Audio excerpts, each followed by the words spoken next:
Critique of Fromm. Erich Fromm was perhaps the most brilliant essayist of all personality theorists.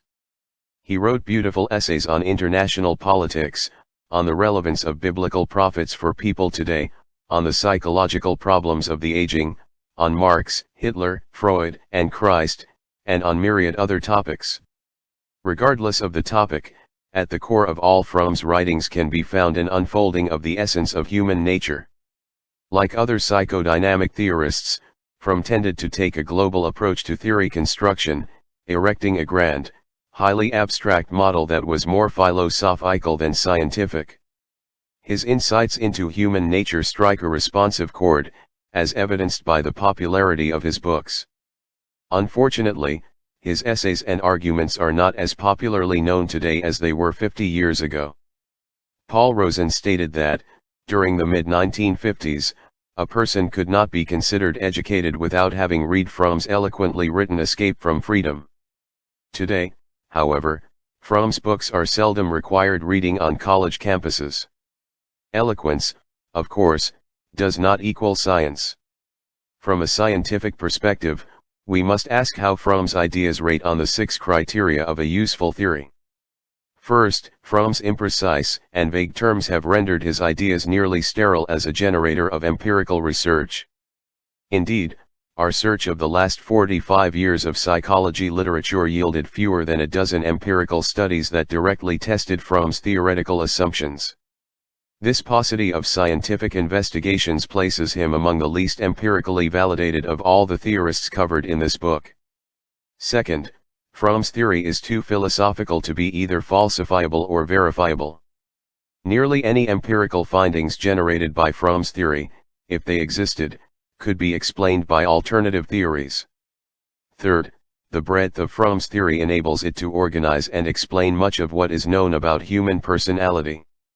Fromm's social, political, and historical perspective provides both breadth and depth for understanding the human condition. But his theory's lack of precision makes prediction difficult and falsification impossible. Fourth, as a guide to action, the chief value of Fromm's writings is to stimulate readers to think productively. Unfortunately, however, neither the researcher nor the therapist receives much practical information from Fromm's essays. Fifth, Fromm's views are internally consistent in the sense that a single theme runs throughout his writings. However, the theory lacks a structured taxonomy, a set of operationally defined terms, and a clear limitation of scope. Therefore, it rates low on internal consistency. Finally, because Fromm was reluctant to abandon earlier concepts or to relate them precisely to his later ideas, his theory lacks simplicity and unity. For these reasons, we rate Fromm's theory low on the criterion of parsimony. Concept of humanity. More than any other personality theorist, Erich Fromm emphasized the differences between humans and the other animals. The essential nature of humans rests on their unique experience of being in nature and subject to all its laws, and simultaneously transcending nature. He believed that only humans are aware of themselves and their existence. More specifically, Fromm's view of humanity is summed up in his definition of the species. The human species can be defined as the primate who emerged at that point of evolution where instinctive determinism had reached a minimum and the development of the brain a maximum. Human beings, then, are the freaks of nature, the only species ever to have evolved this combination of minimal instinctive powers and maximal brain development.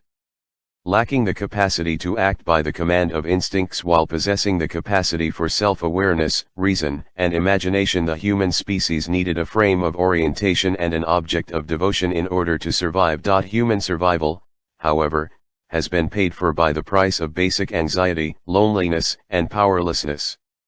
In every age and culture, people have been faced with the same fundamental problem: how to escape from feelings of isolation and find unity with nature and with other people. In general, Fromm was both pessimistic and optimistic. On one hand, he believed that most people do not accomplish a reunion with nature or other people and that few people achieve positive freedom. He also had a rather negative attitude toward modern capitalism, which he insisted was responsible for most people's feeling isolated and alone while clinging desperately to the illusion of independence and freedom. On the other hand, Fromm was hopeful enough to believe that some people will achieve reunion and will therefore realize their human potential. He also believed that humans can achieve a sense of identity, positive freedom, and growing individuality within the confines of a capitalistic society. In Man for Himself, he wrote, "I have become increasingly impressed by the strength of the strivings for happiness and health, which are part of the natural equipment of people." On the dimension of free choice versus determinism, Fromm took a middle position, insisting that this issue cannot be applied to the entire species. Instead, he believed that individuals have degrees of inclinations toward freely chosen action, even though they are seldom aware of all the possible alternatives. Nevertheless, their ability to reason enables people to take an active part in their own fate. On the dimension of causality versus teleology, Fromm tended to slightly favor teleology. He believed that people constantly strive for a frame of orientation, a roadmap, by which to plan their lives into the future. Fromm took a middle stance regarding conscious versus unconscious motivation, placing slightly more emphasis on conscious motivation and contending that one of the uniquely human traits is self-awareness. Humans are the only animal that can reason, visualize the future, and consciously strive toward self-erected goals. Fromm insisted, however, that self-awareness is a mixed blessing and that many people repress their basic character to avoid mounting anxiety. On the issue of social influences versus biological ones, Fromm placed somewhat more importance on the impact of history, culture, and society than on biology. Although he insisted that human personalities are historically and culturally determined, he did not overlook biological factors, defining humans as the freaks of the universe. Finally, whereas Fromm placed moderate emphasis on similarities among people, he also allowed room for some individuality. He believed that although history and culture impinge heavily on personality, people can retain some degree of uniqueness.